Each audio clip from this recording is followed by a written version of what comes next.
And we are back for another JC video. Welcome back to the class, everyone. Today we're going to be starting a new series. We're doing a lot of series lately. This is one that a lot of people have been asking for. It is becoming more and more relevant the way that the new JC system is shaping up. It's all based on skill rating, which means if you're really good, you're going to get some really rough matches against people who have way more Galactic Legends than you. This is something that we've gotten used to in the last couple seasons. We've been consistently going against people who have all 6 Galactic Legends when we only have 4. We've still been able to compete though, which is really cool, but we would not be able to do that without Galactic Legend counters using characters that are also not Galactic Legends. So we're going to be building a series on this. I think it's going to be very helpful. I think it's going to be very beneficial. It'll also probably help me a lot, because some of these I know really well, but some of them I just don't. So the first one we have up today is one of my favorites, is Jedi Knight Revan versus SLKR. And we're going to be using Jedi Knight Luke. That's pretty darn important for this. So we're going to go ahead and look at the modding and a lot of the other things that have to do with it. We're going to look at fail points. This is going to be a kind of normal structure for everything. But actually, I think before we want to do the modding, which you guys are currently seeing here on screen, I really want to just show you guys how this counter is going to work practically. I think that'll make it make more sense. So what we have here, we have a few teams that we tested against in Arena. The modding on these guys is not perfect, but it's still pretty darn good. I don't know if you guys saw, but the first SLKR, he had like full health, or he had full offense, decent amount of speed, like 510, which is okay for an offense set. Crew had all defense. He didn't have full health primers, so these are the TLDR here is that this team is okay. It's a very average team. It might not be the best team that you ever fight. This was actually really good. He had full protection and defense. It's that. That's not average. That's very good. So yeah, Foss was all tanky. And then Hux was pretty standard for Hux. Speed, tenacity. A lot of people aren't mining their Hux that fast anyways. But so that's our standard team. And this is the team. You don't have to take in this exact comp. We'll get into substitutions here in a second. But just how this is going. So this is not my counter per se. I am not a theory crafter. I never have been. I never will be. It's just not my skill set. That being said, though, I do this a little bit differently than most people. So starting off right here, we get the hit on SLKR, and that procs Jedi Knight Revan. When we get into the modding, we'll explain this more, but your Jedi Knight Revan has to be fast, because if the other SLKR has like no offense, and your Jedi Knight Revan is R7 or R5 or something really high like that, you won't proc Savior, and you have to be the fastest one on the team. If someone else goes, this whole thing gets messed up. There is a little bit of leeway for mess-ups, and we'll get to that, but you want to avoid it if you can. So they procced our Jedi Knight Revan. He's only R1. And by the way, every single character we have in the field, relic for relic against the opponent team, is lower. Like our Jedi Knight Luke is R7, their SLKR is R8. Our Jedi Knight Revan is R1, their Lobster is R5. Our Old Ben is R5, their crew is R7, and so on and so forth. So first move there, then we're going to go ahead and stun here. And this, I've been playing this a little bit different recently. What we're doing now, instead of applying the Foresight, just in case the SLKR gets this big AoE off, what we're going to do is we are going to apply Master's Training and hit First Order Stormtrooper. The reason why we have to do this now, and this is not how I used to play this counter, is because ever since the Jedi Knight Luke nerf, we'll call it that, he does not cut through attackers nearly as much because they don't give him true damage off of his special buff, which kind of sucks. It's not that big of a deal against the tanks because we get true damage against them again with the Jedi Knight Luke nerf, but we need to have as much offense as possible before we go to try to kill Lobster, because if he doesn't go down, that's a possible fail point. That being said, we're going to go ahead and target the weaker tank, because we're going to go ahead and do the same thing when we apply Basila's buffs, and we want to do that on the stronger tank, because we don't want to actually kill the tanks here. If we kill the tanks, this gets messy. From here, we're going to mark Hux. Not everyone does that. I really think it's the right move. Then we're going to go ahead and apply the buffs. So we're going to hit Crew again. We didn't kill him. We didn't want to kill him. And this is one of the big fail points. We used the ability block there with Old Ben. We landed on SLKR. We're now going to kill Hux. And now we've got a kill shot with Jedi Knight Revan from Jedi Knight Luke. He goes down. And from here, there's really nothing the enemy team can do. They lost their 2 crucial characters. We have everyone standing. Everyone has Foresight up. The SLKR is going to prefer to use the AoE when he has it. Even though we all have Foresight, he doesn't get any ultimate charge for that. And now all we have to do is kill First Order Stormtrooper here. I think if I could go back, I would probably kill First Order Stormtrooper first. When they're not stunned, he's a little bit more of a threat because he can call SLKR to assist.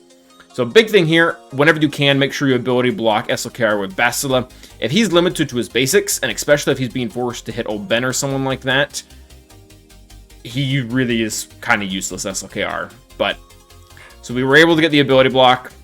And from here, you can kind of button mash it. And once it's just SLKR and you have him ability blocked at all times, you just take him out. It goes down pretty darn easy. We're taking our time here a little bit. He is R8, so he's a little bit tankier than we would like for him to be because we don't have any R8s of our own. We're going to go into a second battle now. And this is against one that's a little bit differently modded. He's actually really fast. He's 578, so this is against the speed variation. I just want to give you guys as much that you have to work with, so you can see that this works against different modding types. There really isn't a specific type of modding that really screws this up. If they just have overall better mods than you, then you're not going to have much of a chance, but that's kind of an exception. Yeah, so this one, instead of having defense at CS health, this really is an idea for crew. I'm not going to pretend this is good. Don't do this. Don't mod them for protection. Mod them for health primaries and defense sets, but this isn't a crew modding video.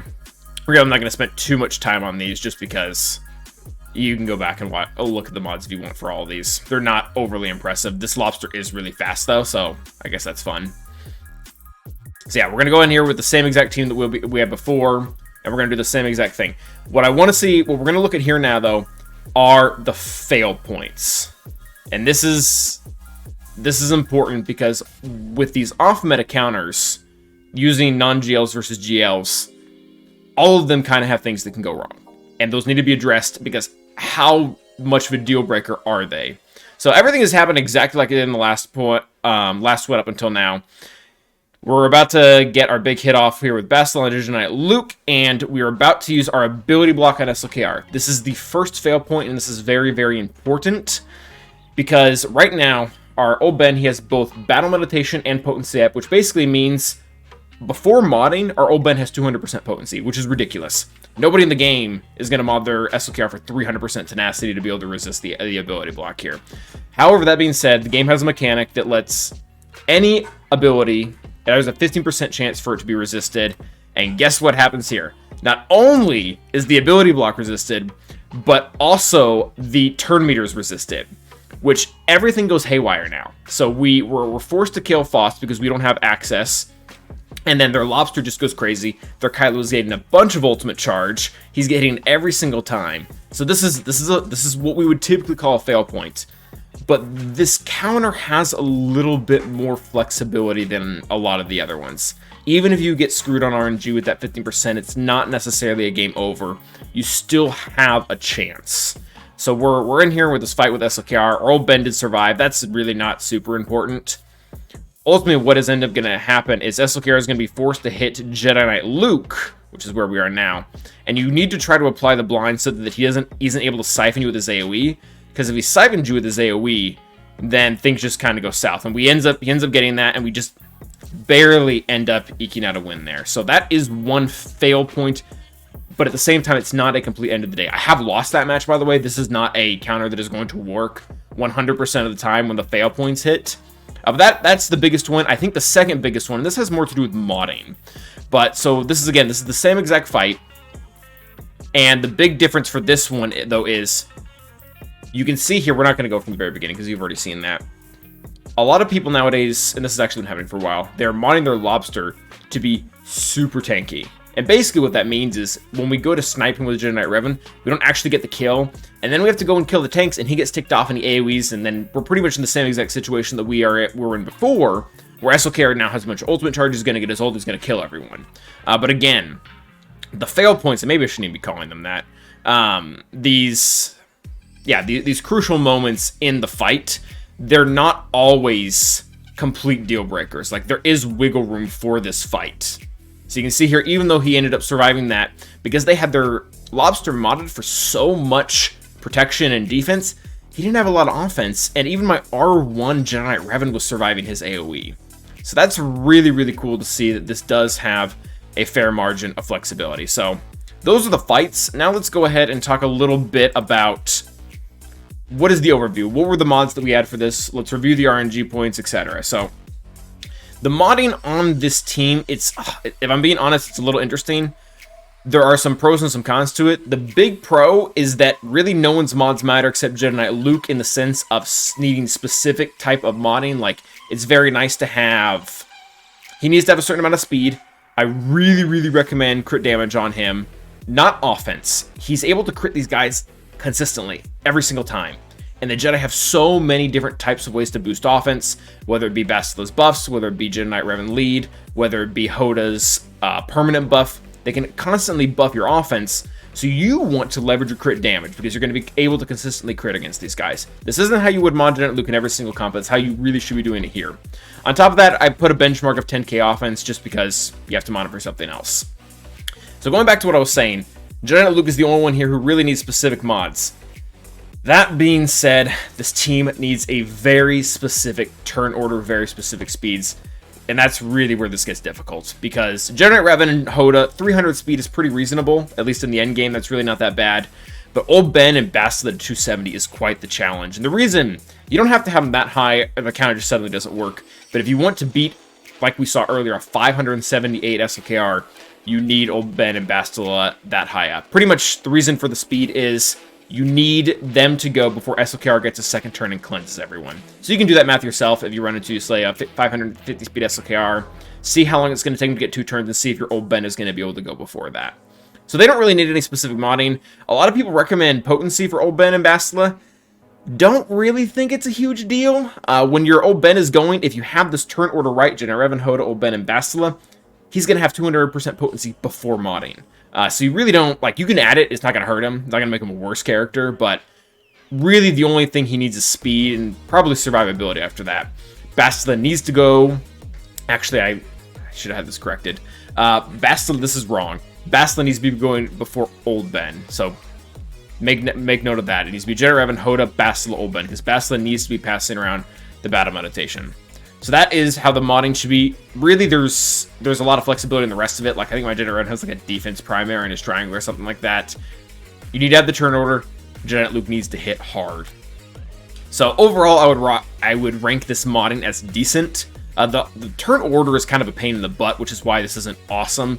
But it isn't bad because you don't need like a bunch of very specific types of modding on all the characters. It's pretty straightforward with the turn order. Gear, I would rank this counter as awesome because it can punch up. You don't need to have the same exact gear as the opposing team to have a shot, or at least close to it. Because we've been able to consistently do this with an average of 10 less relic levels in the enemy team. Like I said, we have an R1 Jedi Knight Revan, we have an R3 Bastila, we have an R5 Old Ben. We're really working with kind of the minimum recs here, so you don't need to be as good as them, and you don't need to be stronger than them. You can actually be a little bit weaker. Of course, that extra gear does help, but it's not necessary.